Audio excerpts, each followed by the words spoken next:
अब इस सेक्शन में हम आपकी बुक के वो क्वेश्चंस जो अंडरस्टैंडिंग द कॉन्सेप्ट्स की कैटेगरी में आते हैं, यानी कि दोज आर लॉन्ग क्वेश्चंस, उनसे डील करेंगे और आपको बताएंगे कि how to attempt those questions. So let's begin with the first question, that is define biotechnology and describe its importance. अब ये जो क्वेश्चन है काफ़ी लॉन्ग क्वेश्चन बन जाता है. सबसे पहले आप बायोटेक्नोलॉजी की डेफिनेशन बताएंगे, फिर आप इम्पोर्टेंस ऑफ बायोटेक्नोलॉजी बताएंगे. इंपॉर्टेंस में 3 मेजर चीज़ें हैं. आप importance of biotechnology in the field of medicine बताएंगे, फिर in the field of food and agriculture बताएंगे, फिर in the field of environmental sciences बताएंगे. और इन तीनों की जो डिटेल्स हैं वो एक एक पैराग्राफिक फॉर्म में आपकी बुक में लिखी हुई हैं. और मैंने जब कंसेप्चुअल अपनी वीडियो है उसमें भी एक एक पॉइंट बना के ये एक्सप्लेन किया है. तो आप वो सारी चीज़ें पॉइंट वाइज भी इसमें लिख सकते हैं और पैराग्राफिक फॉर्म में भी लिख सकते हैं. वो अगर आप इसमें लिख दें तो that would be more than enough for this long question. The next question is what is a fermenter, what are the 2 types of fermentation carried out in fermenters. अब सबसे पहले आप बताएं कि फर्मेंटर क्या होता है, उसकी डेफिनेशन बताएं कि it's a device that provides an optimum environment to microorganisms to grow in a biomass so that they can interact with the substrate forming the product. यानी कि ये आप बताने के बाद फिर ये करेंगे कि आप फर्मेंटेशन की टाइप्स बताएंगे कि कौन सी होती हैं. वो टाइप्स जो हैं they are based on the type of fermenter being used. We have batch fermenter and we have continuous fermenter.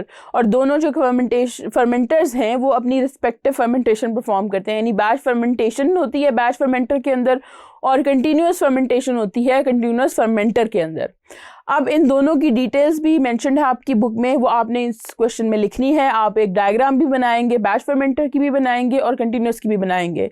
और जो उनके साथ पैराग्राफिक फॉर्म में चीज़ें लिखी हुई हैं वो भी आपने बतानी है कि किस तरह होता है और क्या होता है. ये सारा कुछ इस क्वेश्चन में आप लिखें तो that would be more than enough for this long question. The next question is describe the achievements of genetic engineering in medicine, agriculture and environment. अब इसमें आपने पहले जेनेटिक इंजीनियरिंग का बताना है कि होता क्या है, फिर आपने अचीवमेंट्स की तरफ जाना है, फिर आपने बताना है achievements of genetic engineering in medicine अलग हेडिंग, इन एग्रीकल्चर अलग heading and in the environment अलग हेडिंग. और ये तीनों के तीनों जो हैं, मैंने जब अचीवमेंट्स ऑफ जेनेटिक इंजीनियरिंग का कंसेप्चुअल पोर्शन बताया है तो उसमें सारी चीज़ें अलग अलग उसके साथ एक एक पॉइंट करके बताई हैं. वो सारी की सारी अचीवमेंट्स आपने इसमें लिखनी है. और ये अचीवमेंट्स जो हैं इसी तरह से पॉइंट वाइज आपकी बुक में भी लिखी हुई हैं. आप उनको इस तरह 3 कैटेगरीज बना के लिख सकते हैं. तो ये क्वेश्चन के लिए बहुत हो जाएगा. The next question is what basic steps a genetic engineer adopts during the manipulation of genes. अब यहाँ पे वो ये पूछ रहे हैं कि बेसिक स्टेप्स क्या हैं जो एक जेनेटिक इंजीनियर परफॉर्म करता है for the manipulation of genes. फिर आप बेसिक्स पहले जेनेटिक इंजीनियरिंग का बता दें कि क्या होती है, फिर आप बेसिक स्टेप्स का बताएं. बेसिक 5 स्टेप्स होते हैं. पहले हम आइसोलेशन करते हैं, फिर उसकी इंसर्शन करते हैं जीन की वेक्टर के अंदर, फिर उसको ट्रांसफ़र कर देते हैं होस्ट ऑर्गेनिज्म के अंदर, फिर हम उसको ग्रो कराते हैं और फिर हम उसका एक्सप्रेशन करा लेते हैं. और इस सारे की डिटेल्स इसी तरह हेडिंग वाइज आपकी बुक में लिखी हुई हैं. एक पूरी डायग्राम भी बनी हुई है जिसमें स्टेप इंसुलिन की एग्जांपल के साथ 1 बाय 1 उसमें बने हुए हैं.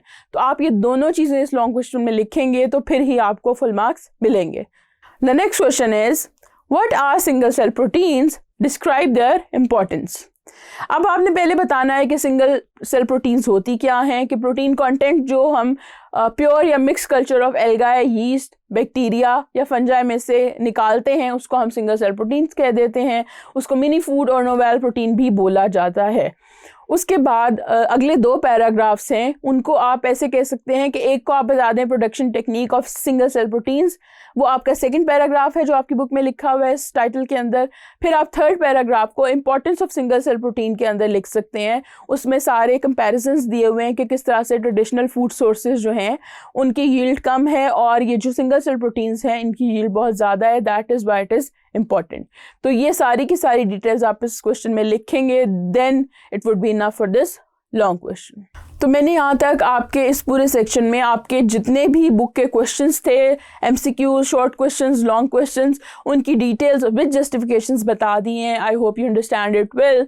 This is your biology instructor Zainul Arfeen from tutorial.pk. तो इस तरह से हमने इस पूरे चैप्टर में बायोटेक्नोलॉजी से रिलेटेड हर चीज़, हर टर्मिनोलॉजी, उनकी डिटेल्स, उससे रिलेटेड प्रोसेसेस लाइक फर्मेंटेशन और genetic engineering and recombinant DNA technology, then उसके यूजेस, उन सब चीज़ों को अच्छे से एक्सप्लेन कर दिया है। I have tried my level best कि मैं उसको ईजी बना के आप तक पहुंचा सकूं, and I hope you understand it well now.